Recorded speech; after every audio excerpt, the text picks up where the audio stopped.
itu nanti akan didata oleh petugas kami, nanti akan disampaikan kembali ke jenengan. Kalau misalnya pendataannya sudah selesai seperti itu, nggih. Jadi pun khawatir Bapak, nggih. Nggih. Kemudian yang kedua tadi Pak, verifikasi tingkat kesejahteraan. Nggih, tingkat kesejahteraan itu seperti apa? Nanti jenengan nuwun sewu bisa mengkategorikan warganya itu apakah miskin, sangat miskin atau tidak miskin. Ini subjektif menurut penilaiannya panjenengan. Seperti itu. Jadi misalnya jenengan, oh keluargaku ancen gak mampu Mbak, gak duwe penggawean, serabutan, wis omahe ya meskipun punya rumah tapi ya serabutan. Ya monggo, kalau misalnya jenengan mau mengkategorikan warganya itu sebagai warga miskin, monggo seperti itu. Nah, misalnya ada warganya iku jane duwe apa namanya? Rumahnya biasa aja, ndak mestinya kurang bagus gitu, kurang layak, tapi pekerjaannya wis apik Mbak, wis duwe ini kok baru dapat kerja penghasilannya lumayan lah. Wis gak miskin ini lah, monggo mawon nggih. Jadi tidak ada intervensi dari petugas kami untuk menentukan apakah warga jenengan itu miskin, sangat miskin atau tidak miskin. Jadi kami menyerahkan penilaian tersebut kepada panjenengan semua. Ngoten nggih? Nggih, dalam. Intinya kriteria miskin dan kriterianya yang sangat miskin. Karena ini akan berakibat biasanya bansos. Sehingga kita tidak bisa menemukan titik antara miskin dan sangat miskin. Gini Bapak, sebenarnya kita tidak menentukan sebuah kriteria nggih. Karena nanti penilaian setiap orang pun bisa beda-beda, monggo saja gitu nggih. Jadi penilaian misalnya Pak RTA dengan Pak RTB bisa saja berbeda nggih.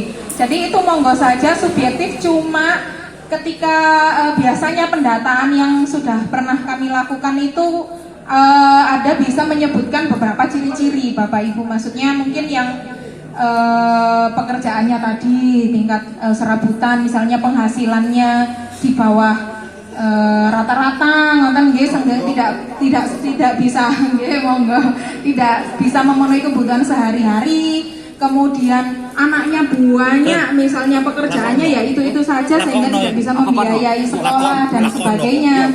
Itu salah satu ini saja Pak. Jadi tidak ada kriteria yang ya inilah patokannya ini ya, tidak ada seperti itu Bapak. Tapi non sewu, nanti petugas kami ketika sudah jenengan memverifikasi ke panjenengan, nanti petugas kami juga akan datang Bapak Ibu, akan datang ke door to door tadi nggih, dengan membawa kuesioner yang nantinya akan menanyakan beberapa indikator mengenai tingkat kesejahteraan, kemudian profil sosial dan kondisi ekonominya. Nah, misalnya nih tingkat pendidikannya, mungkin ditanyakan, kemudian kepemilikan barang, misalnya barang-barang elektronik atau sepeda motor, dan itu akan kita tanyakan semua gitu, apakah memiliki barang-barang tersebut gitu. Kemudian pekerjaannya apa, jumlah keluarganya berapa, seperti itu. Nanti petugas kami tetap akan semuanya, tidak hanya yang miskin maupun sangat miskin, seperti itu. Oke.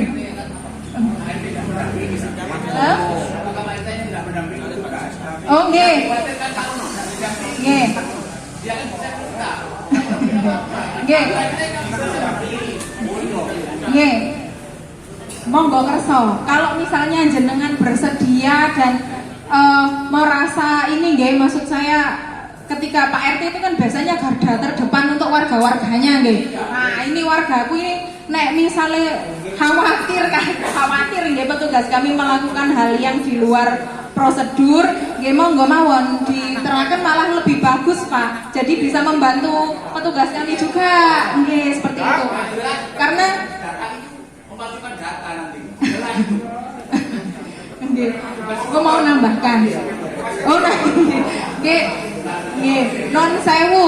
Nanti gini Pak, petugas kami juga tidak akan dilepas begitu saja masalah untuk pengetahuan indikator-indikator tadi, pertanyaan-pertanyaan yang akan ditanyakan nanti sebelum melakukan pendataan di tanggal 14 itu akan kami latih Bapak gitu. Jadi akan kami kirim untuk diajari, diberikan. Oke, pengawasnya katanya Mbak Anita Pak Cari salah satu petugasnya. Oke. Mungkin ini sedikit mewakili ya, barangkali ada kurangnya mau ditambahi. Yang pertama, bahwasanya program ini adalah pendataannya berbasis domisili. Sedangkan kita semua tahu bahwa data itu semestinya kan berbasis administratif, enggak? Sing duwe KTP, KK ini ya tidak. Nah itu nanti diperjelas ya. Karena apa? Kita itu daerah pinggiran, Bu Ani sama Bu Rukmi, seperti hanya di Rola itu. Rola itu berarti di sini ini. Kita kadang nggak kenal, kayak di pinggiran perbatasan Mojokerto sama Melirim itu ya, kan di Jabon itu banyak. Mungkin itu dipertegas lagi. Terus yang kedua berkaitan dengan kondisi miskin dan sangat miskin. Alangkah baiknya Pak RT RW ini diberikan sedikit gambaran kriteria lah Pak Bu, ngerti ya? Kriteria karena apa? Karena apa? Mungkin dari petugasnya nanti insya Allah itu dibekali dengan kuesioner itu. Tapi dari Pak RT RW itu mungkin hari ini, malam ini itu belum tahu.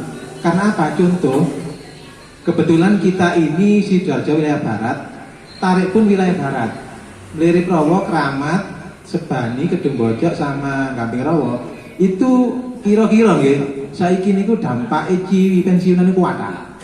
Betul lah. Nah, sehingga apa? Kalau dilihat dari segi misalnya foto bangunan, rumahnya itu bagus-bagus. Punya mobil. Terus anaknya sekolahnya tinggi-tinggi. Tapi nganggur kabeh gitu. Itu yang satu ya. Harus kita mungkin kita barangkali saya kurang paham ya. Itu karena secara foto bangunan itu kalau yakin orang yang api punya mobil, terus anaknya sekolah di Kedua tapi nganggur, bisa beli mobil karena baru pensiun, ngerti nggih? Nah itu. Terus yang berikutnya berkaitan dengan data. Terus berkaitan dengan sosial ekonomi kuesioner itu ada pengalaman juga. Mungkin ini sebagai catatan Bu Hanifah dan juga kita pernah melakukan sensus penduduk di tahun 2010. Kita nggak tahu. Nah, yang maksudnya saya 2010 di Melirik Rowo khususnya di Pajajaran Selatan itu masyarakatnya secara keekonomian itu mampu-mampu. Tapi di kuesionernya itu status kepemilikan tanah. Nah, tanah yang di sana itu tanah pengairan. Sehingga apa? Meskipun rumahnya bagus, punya mobil dan sebagainya, karena status tanahnya itu bukan tanah pribadi. Nah, disitulah muncul permasalahan. Akhirnya beliau-beliaunya itu mereka tergolong masyarakat miskin. Nah, itu juga jadi masalah juga. Ngerti ya? Nah, mungkin ini sedikit pertanyaan yang